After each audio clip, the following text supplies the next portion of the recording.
네, 안녕하세요. 피부과 전문의 성재민입니다.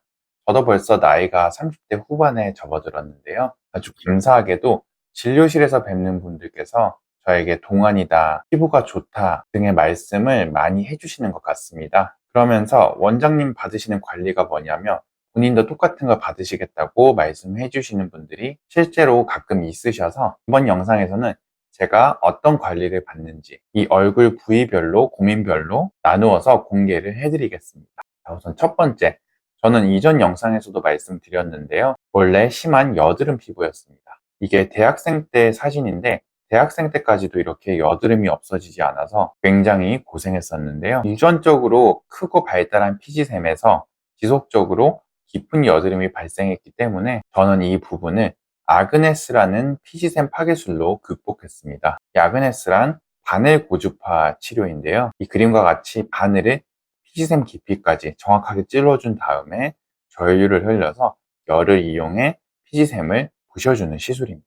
또 여드름으로 많이 고생했기 때문에 기본적인 스케일링부터 기타 약물 치료들 여러 가지를 병행해 보았는데 사실 아그네스가 가장 효과가 좋은 시술이었다고 할 수 있습니다. 당연한 것이 물리적으로 피지샘을 부셔주는 시술이기 때문에 그 어떤 시술보다 단독 효과는 좋을 수밖에 없고, 그래서 이 아그네스를 반복해서 받으면서 피지샘이 줄어들면서 여드름이 자연스럽게 없어졌습니다. 가끔 이 바늘 고주파라고 해서 바늘로 찌르다 보니까 붉어지거나 진물이 나거나 염증이 생기는 등의 다운타임이 너무 길지 않을까라고 걱정하시는 분들도 있는데, 사실은 굉장히 미세한 바늘이기 때문에 아그네스를 하고 다운타임은 길어야 하루에서 이틀 정도라고 보시면 되겠습니다. 그래서 저처럼 여드름 피부, 피지 발달 피부는 아그네스를 꾸준히 해보시기를 권장드립니다. 자, 두 번째, 남자는 역시 모공 관리가 또 있겠습니다. 앞서 말씀드린 것처럼 피지샘 발달형 피부였기 때문에 원래도 모공이 컸었고 20대 후반에서 30대로 넘어오면서 주변부에 콜라겐 저하까지 겹치면서 모공이 사선으로 늘어지거나 많이 커지는 것들이 눈에 띄었습니다. 그래서 저는 주베룩이라는 걸 접한 이후로는 주베룩 부스터를 꾸준하게 맞아주고 있는데요. 이 주베룩이란 내 피부 진피 속에 들어와서 내 콜라겐, 자가 콜라겐을 유도해내는 물질입니다. 그래서 주베룩을 맞고 나면 콜라겐 밀도가 높아지면서 피부 결도 좋아지고 탱탱해지는 것뿐만이 아니라 모공 주변에 콜라겐 밀도가 높아지기 때문에 모공도 타이트닝 되는 효과를 볼 수가 있습니다. 그래서 원래는 가장 효과가 좋게는 한 달 간격으로 맞아주면 좋겠지만 저는 이걸 셀프 시술을 할 수가 없어서 시간이 맞지 않기 때문에 현재는 거의 6개월에 한 번 정도로 맞고 있습니다. 보통 시간이 되시는 분들은 1, 2개월 간격으로 맞아주기를 권장드리고, 저처럼 시간이 너무 없다, 그래서 6개월 간격으로 맞는다라고 했을 때는 효과가 없는 것이 아니라 1, 2개월 정도보다는 못하지만 아예 맞지 않았을 때보다는 굉장히 피부결이 매끄럽게 유지가 잘 되고 있어서 시간이 될 때마다 주베룩을 맞아주시면 피부 관리에 굉장히 좋을 것 같아요. 자, 세 번째는 턱선 관리입니다. 남녀노소 불문하고 턱선이 무뎌지기 시작하면 갑자기 얼굴이 부해 보이고 뭔가 예뻐 보이지 않는다라는 느낌을 바로 받습니다. 저 역시도 20대까지는 턱선 고민이 전혀 없었는데요. 30대 접어들면서 조금씩 턱선이 무뎌지다가 30대 중반에서 후반으로 넘어오면서 급격하게 턱선이 무너지는 현상들이 보였습니다. 이건 아무래도 누구나 20대 후반까지는 콜라겐 그래프가 상승 곡선을 그리다가 20대 후반, 29세에 피크를 찍고 30대부터는 점점 다시 하향 곡선으로 내려가기 때문에 저뿐만이 아니라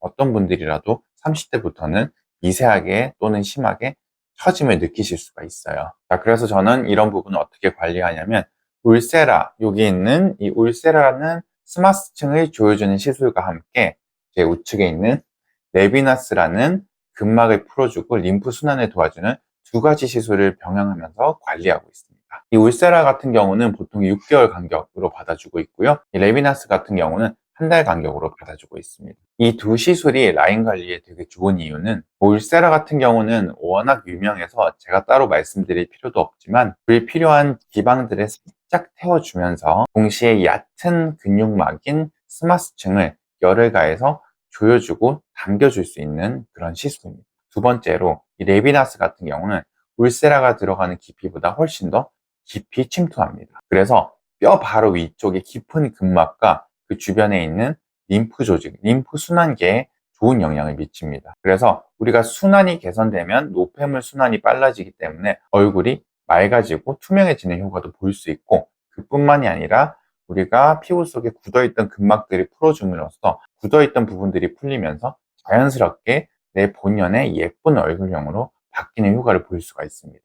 그래서 울세라와 레비나스 각각 침투 깊이도 다르고 하는 역할도 다르지만 두 가지가 안팎으로 같이 조합이 되었을 때 굉장히 시너지가 좋은 조합이라고 할 수가 있습니다. 자, 마지막 네 번째로는 동안 운동이, 제가 지난번 영상에서 동안을 만들어주는 발음이 있다는 영상을 올린 적이 있는데요. 실제로 제 영상을 보시면 많은 분들이 입꼬리 필러 하셨어요? 입꼬리에 무슨 수술 하셨어요? 이런 질문들이 굉장히 많습니다. 이게 왜냐하면 입꼬리가 이렇게 살짝 올라가 있거나 발음을 하거나 말을 할 때 잘 올라가는 인상은 소위 웃음상이라고 하는데요. 이런 인상이 보기에도 굉장히 좋고 나이보다 훨씬 어려 보이게, 동안으로 보이게 만들어주는 요소가 됩니다. 그래서인지 많은 분들이 그 부분을 캐치하시고 여쭤봐 주시는 것 같아요. 그런데 제가 당연히 그런 시술이나 필러 같은 경우는 받아본 적이 전혀 없고, 대신에 저는 평상시에 자세, 제가 그때 말씀드린 자세를 유지하면서 이 양쪽 입꼬리 아래쪽으로 당기는 입꼬리 내림근, 턱끝 근육의 힘을 가급적이면 자주 풀어주려고 노력을 하고 있습니다. 결국에는 이 입술은 양쪽에 위에서 당기는 근육, 아래에서 당기는 근육, 이 두 근육의 밸런스에 의해서 입꼬리 레벨이 형성이 되기 때문에 위쪽에서 당기는 근육의 힘이 상대적으로 세질수록 입꼬리는 자연스럽게 올라가게 됩니다.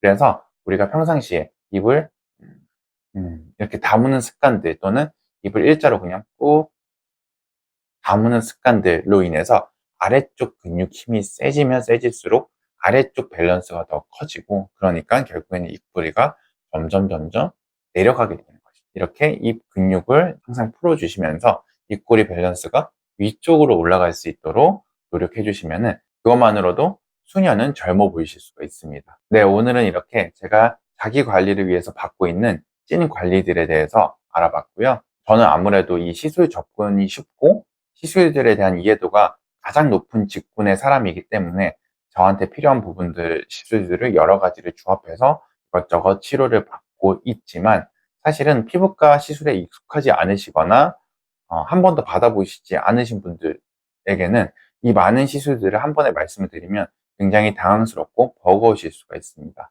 그래서 시술에 익숙치 않으신 분들께서는 내 고민들, 예를 들어서 여드름, 모공, 피부결 등등의 내가 가장 고민인 부분들을 하나를 뽑으셔서 그것을 해결할 수 있는 관리를 먼저 일단은 해보시고, 거기서 피부과 관리가 이렇게 진행이 되는 거구나 라고 느끼신 다음에 차례로 그 다음 고민, 그 다음 고민 이렇게 차근차근 해결해 보시기를 권장을 드립니다. 또는 그것이 어렵다라고 하실 때는 병원에 오셔서 저 같은 전문의 상담을 통해서 어떤 시술이 일단은 가장 먼저 필요한지 우선순위를 먼저 한번 들어보시는 것도 좋을 것 같아요. 네, 오늘 제가 준비한 내용은 여기까지입니다. 오늘 또 시청해 주셔서 감사하고요. 다음에도 또 유익한 내용으로 찾아오겠습니다. 감사합니다.